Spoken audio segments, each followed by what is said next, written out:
एक बड़ी खबर, उत्तर प्रदेश में अवैध बहुमंजिला इमारतों पर योगी का बुलडोजर चल रहा है और इसी के तहत बीएसपी के पूर्व सांसद दाऊद अहमद पर शिकंजा कसा गया है। 100 करोड़ की बहुमंजिला इमारत पर बुलडोजर चला है। लखनऊ विकास प्राधिकरण ने एक कार्रवाई की है। अवैध निर्माण की जानकारी मिलने के बाद बिल्डिंग को ध्वस्त कर दिया गया।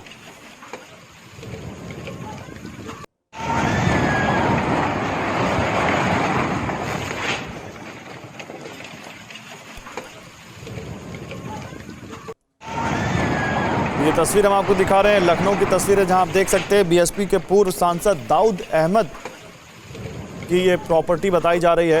100 करोड़ की बहुमंजिला इमारत है, इसकी कीमत 100 करोड़ बताई जा रही है, जिसको आज ढहा दिया गया लखनऊ में। मेरे साथ मनीष यादव हमारे संवाददाता ज़्यादा जानकारी के साथ जुड़ रहे हैं। मनीष, बताइए इस खबर के बारे में, ये इतनी बड़ी इमारत क्यों ढहाई गई? देखिए गौरव, ये इमारत जो पुरातत्व विभाग है और उसकी कई सारी इमारतें उस इलाके में हैं जो रिवर फ्रंट कॉलोनी बताई जा रही है। वहां पर 2018 में इस इमारत का निर्माण शुरू हुआ था।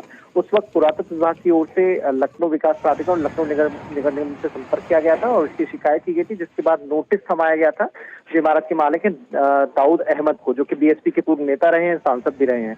लेकिन 2018 के बाद से कई नोटिस दिए जाने के बावजूद भी इमारत का निर्माण कार्य रोकने की कोई कार्रवाई नहीं की गई, जिसके बाद 2021 में अब जिला प्रशासन ने संज्ञान लेते हुए इसके ध्वस्तीकरण के आदेश दिए थे। इस ध्वस्तीकरण की प्रक्रिया चली रही थी कि आज जो इमारत ढहाने वाले जो मजदूर काम कर रहे थे, वहां पर अचानक भरा कर पूरी इमारत गिर गई है। नीचे जेसीबी खड़ी थी, कुछ मजदूर वहां पर काम कर रहे थे, जिसमें खबर है कि एक मजदूर भी नीचे दबा रहा। हालांकि अब उसे निकालकर ट्रॉमा सेंटर भेजा गया है। गौरव, मतलब आप ये कह रहे हैं कि इसमें कुछ मजदूर दब गए?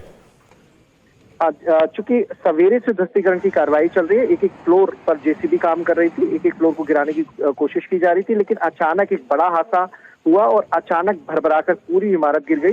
क्योंकि नीचे जेसीबी मशीन खड़ी थी, वहां पर ड्राइवर भी मौजूद थे, तो इमारत के मलबे ड्राइवर के ऊपर भी गिरा और जिससे वो घायल हुआ। तो अभी वो लोग कैसे हैं और उनकी हालत कैसी है? देखिए, जो वहां पर मौके पर मौजूद थे मजदूर, उन्होंने उस ड्राइवर को बाहर निकाला है और उसे ट्रॉमा सेंटर, केजीएमयू के ट्रॉमा सेंटर भेजा गया है, जो कि काफी नजदीकी था। अभी उसका इलाज चल रहा है। लेकिन मनीष, ये तो फिर एक बड़ी लापरवाही भी कही जा सकती है कि जब आपको मालूम था कि आप किसी इमारत को ढहाने जा रहे हैं तो आपके पास सारे सेफ्टी गियर, सारे इंतजाम होने चाहिए, या ये कहें कि एक हादसा है जिसमें किसी की कोई जिम्मेदारी नहीं?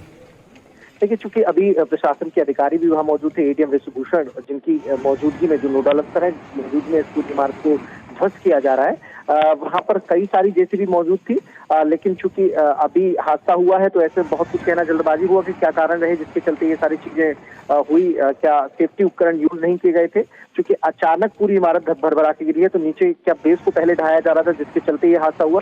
तो ये जांच का विषय है, लेकिन फिलहाल जो घायल मजदूर है उसे इलाज के लिए भेजा गया है और वहां से जो मनीष, आप रहिए मेरे साथ। देखिए, अब खबर क्या है, अभी खबर थी कि अवैध इमारतों पर बुलडोजर, लेकिन अब खबर में एक नई खबर ये जुड़ी है कि इस इमारत को ढहाने में कुछ एक मजदूर या एक ड्राइवर, जिसका आप नाम ले रहे हैं, वो घायल हुआ है और जिसका भी इलाज चल रहा है। इस बारे, इन दोनों खबरों के बारे में हम आप एक बार फिर से दर्शकों को बताएंगे, लेकिन पहले ये तस्वीरें देखिए। ये तस्वीर है लखनऊ की, जहां पर एक बहुमंजिला इमारत पर बुलडोजर चलाया गया क्योंकि ये एक अवैध निर्माण था। और क्या कह रहे हैं लखनऊ के डीएम, जरा आपको ये सुनाते हैं।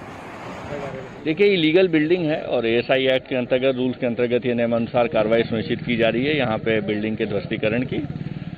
Thank you. देखिए, इलीगल बिल्डिंग है और एएसआई एक्ट के अंतर्गत, रूल्स के अंतर्गत ये नियमानुसार कार्रवाई सुनिश्चित की जा रही है यहाँ पे बिल्डिंग के ध्वस्तीकरण की। Thank you. तो ये जो बाइट आपने सुनी, ये जो लखनऊ के डीएम का बयान सुना, ये मनीष, मैं अगर गलत नहीं हूं तो ये इमारत के ढहने के पहले का है? जी, ये हादसा होने से पहले का है। उस वक्त जिलाधिकारी पहुंचे थे, क्योंकि जिला प्रशासन ने इस पूरी घटना का संज्ञान लिया है, तो ऐसे में नोडल अफसर एडीएम को तैनात किया गया था, तो सारे अधिकारियों की मौजूदगी में इस कार्रवाई को अंजाम दिया जा रहा था। कई बार लापरवाही ये सामने आती है। कौन सा इलाका है मनीष? ये बैंक कॉलोनी इलाका है, जो कि केजीएमयू के बहुत नजदीक है। वहां पर इस ध्वस्तीकरण की कार्रवाई को अंजाम दिया जा रहा था। काफी सकरा इलाका है। जेसीबी लगाकर इस पूरी जो ध्वस्तीकरण की प्रक्रिया है उसको चलाया जा रहा था। पहले नीचे के पोर्शन पर जेसीबी चल रही थी, ऊपर कुछ मजदूर भी काम कर रहे थे। हालांकि जांच इस बात की भी हो रही है कि कहीं इस घटना में ऊपर जो काम कर रहे थे मजदूर, वो चोटिल तो नहीं है। अभी उसकी जांच चल रही है। जो फिलहाल जानकारी सामने आई है प्रारंभिक तौर पर, एक मजदूर जो कि जेसीबी के पास खड़ा था वो इसमें घायल हुआ है और उसे इलाज के लिए भेजा गया है। और बाकी मलबा हटाकर जानकारी करने की कोशिश की जा रही है कि और मजदूर तो इस काम में नहीं लगे थे जो घटना में घायल हुए हों। तो मनीष देखिए, दो खबरें हैं, एक तरफ एक अवैध इमारत को ढाया गया और दूसरी तरफ एक मजदूर उसमें घायल हुआ। चलिए, मजदूर जो घायल हुआ है, हम ये कामना करते हैं कि जल्द से जल्द वो स्वस्थ हो और कोई यहाँ पर बड़ा ऐसा नुकसान ना हो। लेकिन मनीष, पहली खबर जो है वो सबसे बड़ी खबर है। क्या ये माने कि योगी सरकार ने एक प्रेसिडेंट सेट किया है? क्या ये माने कि योगी सरकार ने एक यहाँ पर नज़ीर पेश की है कि कैसे इन अवैध इमारतों को या कानून का राज कैसे स्थापित किया जाए, अवैध इमारतों को गिराकर या फिर माफिया डॉन्स की प्रॉपर्टी को डेमोलिश करके एक नज़ीर सेट की है योगी सरकार ने? देखिए, बिल्कुल इसमें कोई दो राय नहीं है गौरव। एक टॉप लिस्ट माफियाओं की सूची बनी जिसमें 25 माफिया शामिल थे जो प्रदेश लेवल पर इनरोल थे। बाकी जिलों में इस तरह के टॉप 10 माफियाओं की सूची है। बीते अगर 2019 के बाद से देखें सिलसिलेवार तरीके से लगातार ऐसे माफियाओं की जो अवैध तरीके से अर्जित की हुई संपत्ति है या फिर उनकी जो संपत्ति जो निजी संपत्ति थी, सब पर योगी सरकार की कार्रवाई हुई है। जांच कराकर अगर मानकों के अनुरूप वो इमारतें नहीं है तो उनको ढाया गया है। चाहे वो पूर्वांचल में मुख्तार अंसारी की संपत्ति हो, अतीक अहमद की संपत्ति हो, सुंदर सिंह भाटी की संपत्ति हो, तमाम जो वो अपराधी हैं उनके खिलाफ योगी सरकार इस तरह के अभियान बुलडोजर की कार्रवाई के चलते चलाती रही है। और वाकई एग्जाम्पल सेट हुआ है जिससे बाकी अपराधियों के हौसले भी पस्त होंगे और गैर कानूनी तरीके से इस तरह से अवैध इमारतों के निर्माण को लेकर जो लगातार शिकायतें मिल रही थी उनमें भी कमी आएगी और 100 बार सोचेगा कोई भी अपराधी या कोई भी। और केवल वही नहीं जो इन इमारतों के मालिक हैं, बल्कि वो जो इन इमारतों को बनने देते हैं, वो ब्यूरोक्रेसी, वो लाल फीताशाही, वो स्थानीय अधिकारी जो सब कुछ जानते हुए भी आंखें मूंदे रहते हैं, उनके लिए भी नज़ीर है कि कैसे फिर ये जिस अवैध काम में वो साथ देते हैं वो उसका नतीजा क्या होता है वो दिख रहा है यहाँ पर। बहुत शुक्रिया मनीष आपका इन तमाम जानकारियों के लिए। अड़ी सोमवार से शुक्रवार शाम 6 बजे सिर्फ TV9 भारतवर्ष पर।